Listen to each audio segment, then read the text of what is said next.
Begin, as all Irishmen do, with a few stories. Whiskey too, yes, but stories. The first story I guess I want to share with you is the Job story. And if you're not familiar with the story of Job from the Bible, it came about by a very strange happenstance in the sense that Palestine was being invaded yet again by another group of people, and that group was the Greeks. And it just so happened that the Greeks at that time were puzzling about why bad things sometimes happen to good people. The people of Palestine already had an idea of why bad things happen to good people. If bad things are happening to you, you are not a good person. God rewards his beloved with good things. And if you are not a good person, God takes those things away. And so the authors of the book of Job, with the Greek influence, tried to puzzle this out a little bit further. And if you don't know the story of Job, I'll go through it very, very quickly. Job was a good guy. He had lots of children, lots of wives, lots of camels, lots of sheep, lots of houses. He had everything he could possibly want. And God and the devil were in heaven shooting craps. And God said, "Check out my friend Job down there. What a great guy. You know, he prays to me, he sacrifices to me, he talks about me." And the devil doesn't say much.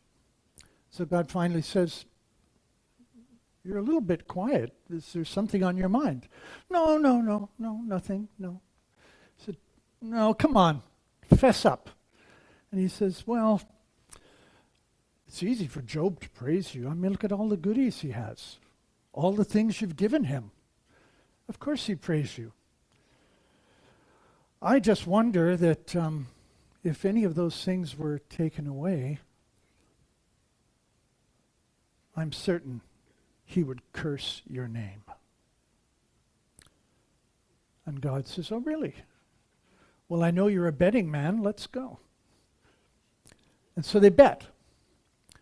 And of course, God, being God, takes away the children, the wives, the camels, everything. It's all gone. And Job's friends come to him and they say, "Wow, you must have really ticked off you know who, because look at, what did you do?" He said, "I haven't done anything. I'm blameless." So, "No, you must have done something." He said, No, I've done nothing." And eventually, Job is sitting on a dung heap. Now, if you don't know what a dung heap is, it's a big pile of, And so he's sitting there sprinkling ashes on his head and doing penance, but knows that he is blameless.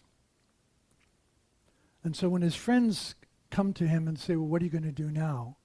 he says those very famous lines, "I know that one day I shall see God face to face, and I shall be justified. The Lord giveth, and the Lord taketh away. Blessed be the name of the Lord."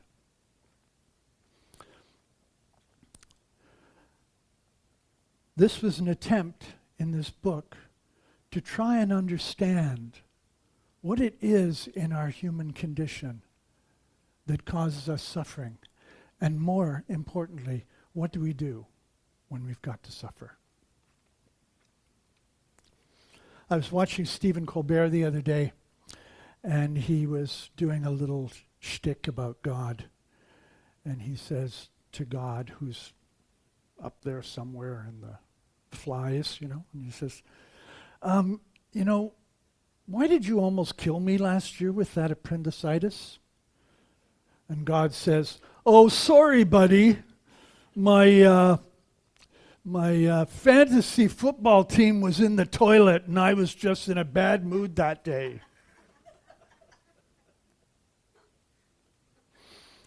Story number 2.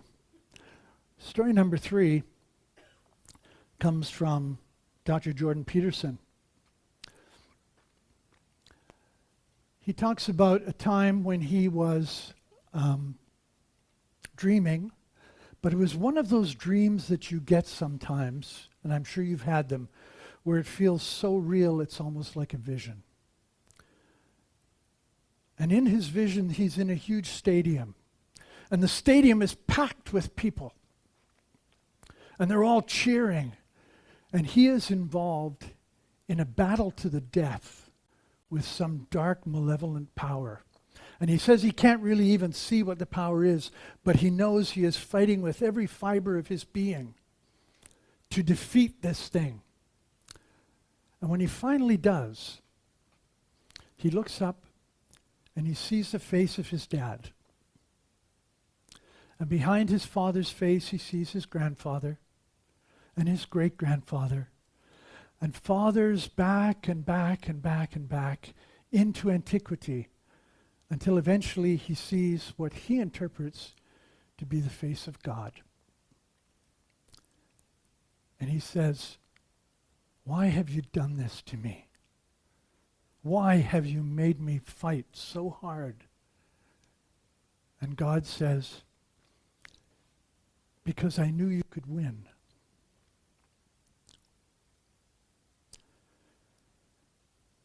These are 3 very different pictures of God. And so I might as well ask the big question. Raise your hand if you have a problem with God, the word God. Okay. You're not alone, by the way. The entire Centers for Spiritual Living organization apparently has problems with the word God, because it's being stricken from all of our literature and being replaced. I'm here to, in a way, I hope, redeem the idea of God.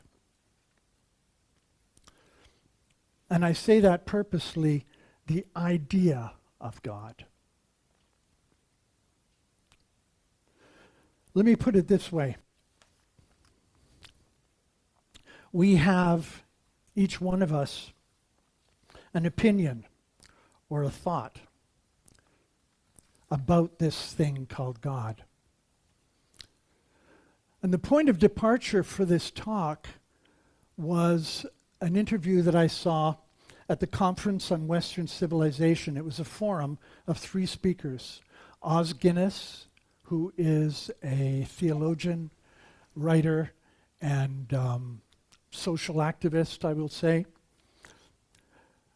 John Anderson, who was the Deputy Prime Minister of Australia some years back, in a very conservative government, I must say. And Ayaan Hirsi Ali. And this is the woman that I want to focus on. Ayaan Hirsi Ali is Somali and a Muslim. And when she came to the West, she still retained her Muslim faith, but she was deeply troubled by the events of 9/11. And she was even more troubled when she heard Osama bin Laden quoting the Quran. And she decided that she would go into the Quran and look up the quotes to see if they were there, at the same time knowing that they would be and not wanting to find them. When she found them, she was so disillusioned, she left the Muslim faith, and she made friends with Christopher Hitchens, who convinced her that the path to wisdom was in atheism. And so she became a very, very active atheist. In this interview, she said, for a number of years now, I have been, and we have all been, engaged in one of the most pointless conversations that we could have. one of the most boring and useless arguments that one could possibly engage in. And that argument is, does God exist? Is there a God? Or is there not a God? She said, we would be much better served if we sat down and talked about this God that we believe in. And so that gave rise to the title of this talk, which is, what does your God do for a living? She was very clear what her God did for a living. It was laid out in the Quran. She didn't feel really good about it, but she knew, according to the faith, what her purpose was as outlined in the Quran.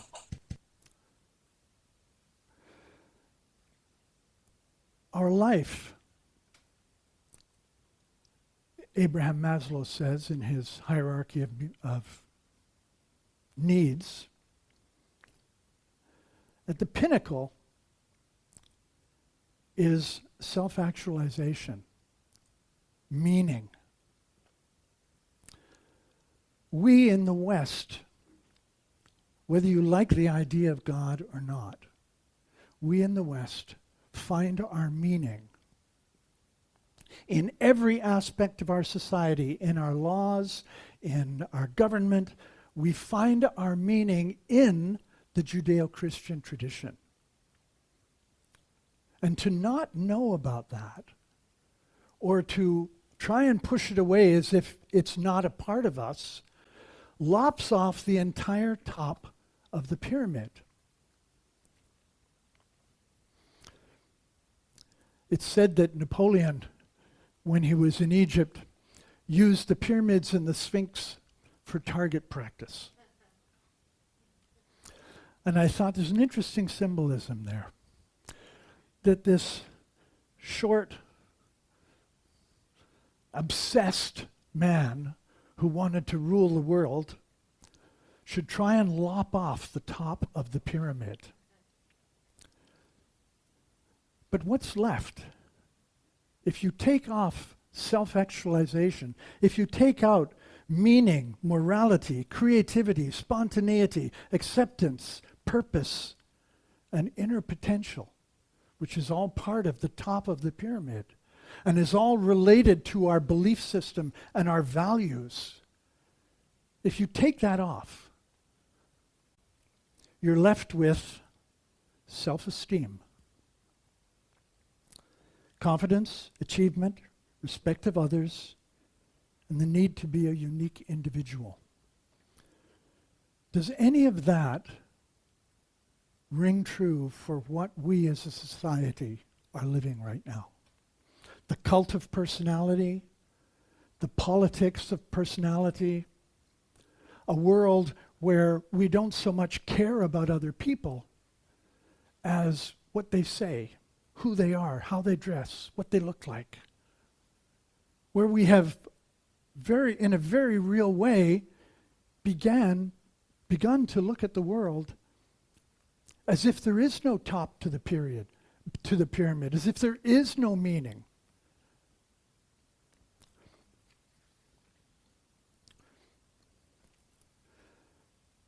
The problem we seem to have with God comes out of our desire for certainty.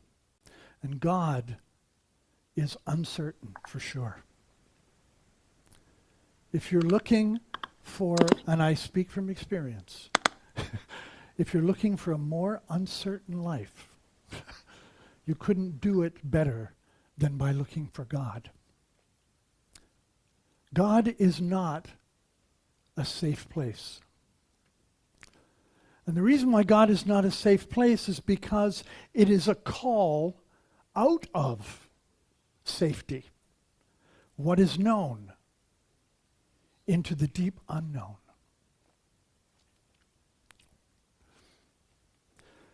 Our desire to find certainty propels us to define God and then approve of our definition of God and disapprove of everybody else's definition of God.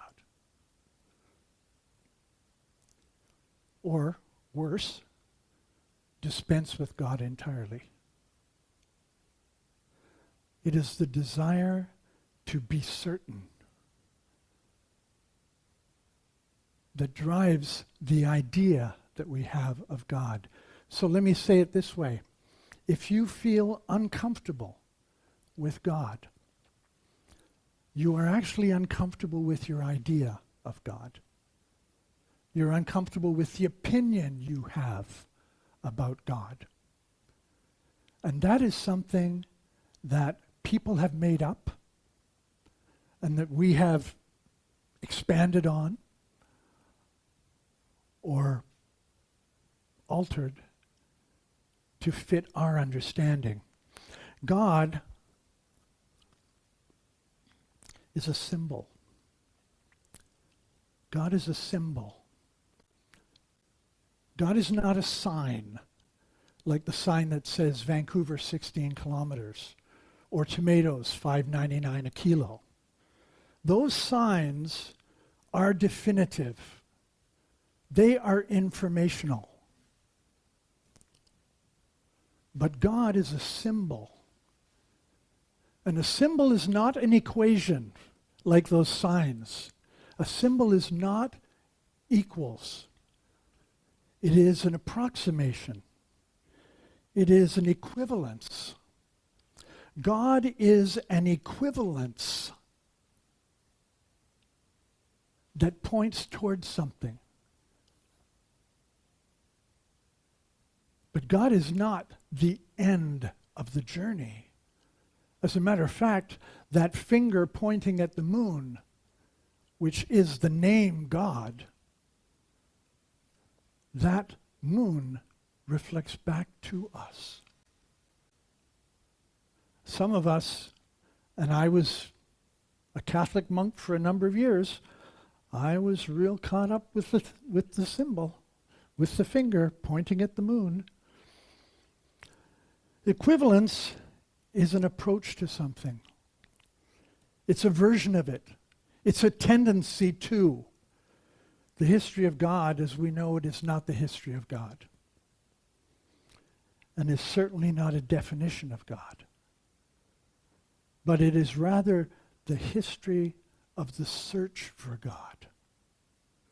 Our spiritual path through all of its iterations in the West is the history of the search for something that we identify as the ultimate other.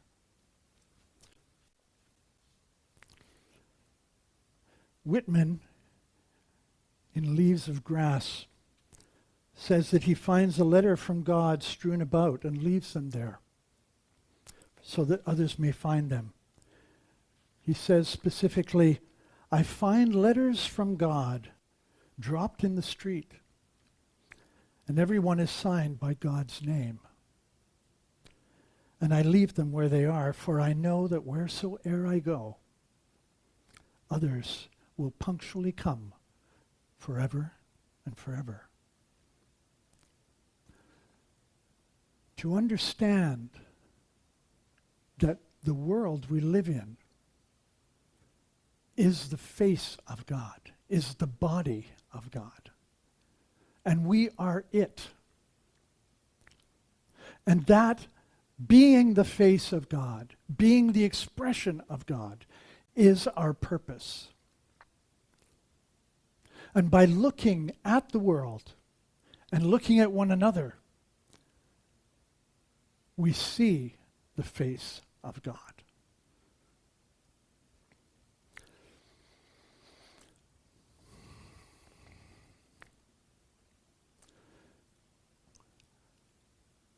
I had a challenging experience this week.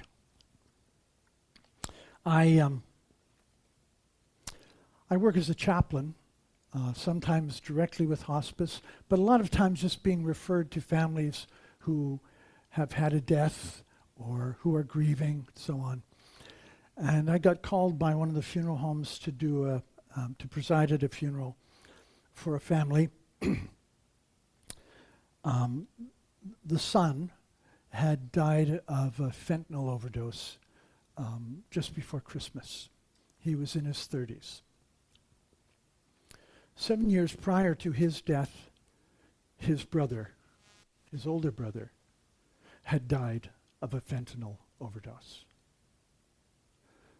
And 7 years prior to that, their older brother had been shot to death in his home in a police situation gone bad. The man who I was talking to and planning with had lost all three of his sons. I can't even imagine what that would be like for a parent. And his first question to me was, "Are my sons together?" And I said, "Absolutely." "And are they happy?" I said, "Yes, they are." Now, how can I say that with conviction? Because all the stories that I know about the God that is vengeful or the God that is punishing or I often say there's two schools of thought in Catholicism. One of them is you have to be really lucky to get to heaven. And the other one is you have to be really unlucky to go to the other place. Well, you can see how those two opposing things, right? Well, again, it's an attempt to find some certainty, but neither of them really describe God. They just describe some guy's idea about God. So I said, yes, they're fine. They're happy. They're together. I work with people who are dying all the time. And guess what? Dying seems to be continuing to keep happening. And it doesn't look like there's any end in sight. And so people say to me, "How do you continue to do that work?" It must be terrible. It must be awful. And yes, it's difficult sometimes, like it was this week. But it is probably among the most rewarding work I've ever done. And here's where I come back to what this is all about.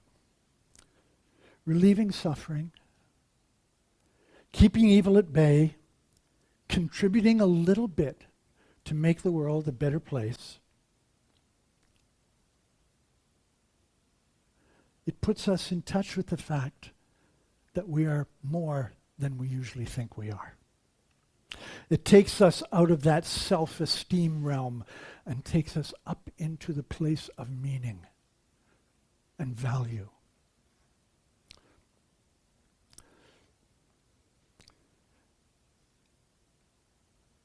There were moments this week where I was peering into the darkness and not knowing what I was going to say at this funeral for this family and all these people who were mourning the loss of the latest boy in the family. But if we live in that top place where God, as it is, if we peer as deeply as possible into it, a light appears. And that light that appears is unquenchable. It is real. It's a bit of a surprise, but it's a relief. Eastern mysticism of the Eastern Orthodox Church calls God stillness, silence, emptiness that is filled with light.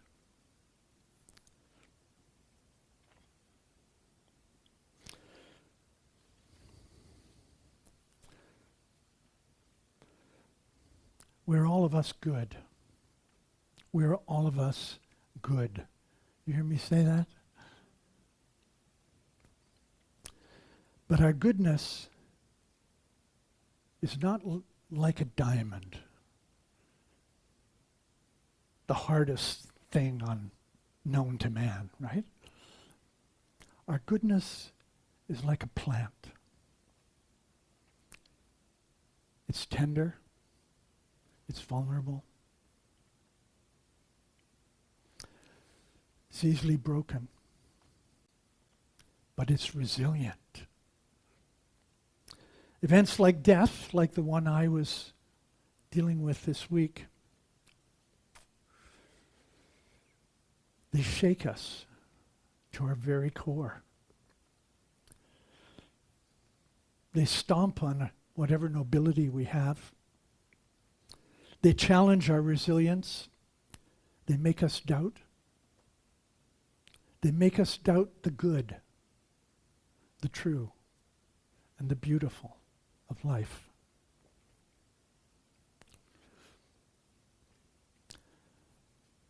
But like that blade of grass that pushes its way up through the concrete,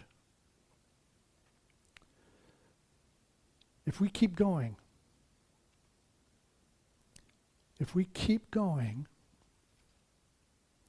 keep trying to have malevolence kept at bay, confronting evil and death, comforting those who are bereft, encouraging those who are afraid, we find a strength and a beauty in ourselves by doing that. By confronting, as Jordan Peterson did in his vision, the horrible foe, and knowing that we can win. We step into the darkness. We step in and we find the light that is always there.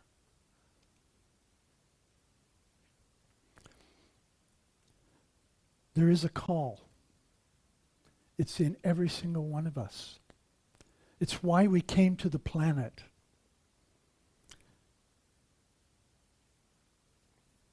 And the call is to the strength that is at the core of our life. To stand up as a witness to life itself. To stand up as a witness to the life of those around you, whoever they are, wherever they are. So this brings me back to, what does your God do for a living? I can only speak about mine. But I encourage you to follow my lead and think about this God that is the core, center, and purpose of your being. And ask, what is it doing through me? The call is clearly there. People are picking it up all the time. And you are no different, and I am no different than those who step out with nobility and strength. I want to conclude by introducing the song that Nathan is going to do. Magic. I know. I asked him specifically to do this song, and it's a Christian song, and it's pretty Christian, to be honest. And at the same time, it speaks to the universality of what I've been talking about as the search for meaning. And I'll finish with this quote from Jordan Peterson. To understand that you are morally obliged under terrible circumstances to manifest strength in the face of adversity is to indicate to yourself first, and perhaps to others, that there is something in you of sufficient grandeur and strength to face the very worst and win. So ends the lesson. And so it is. Namaste.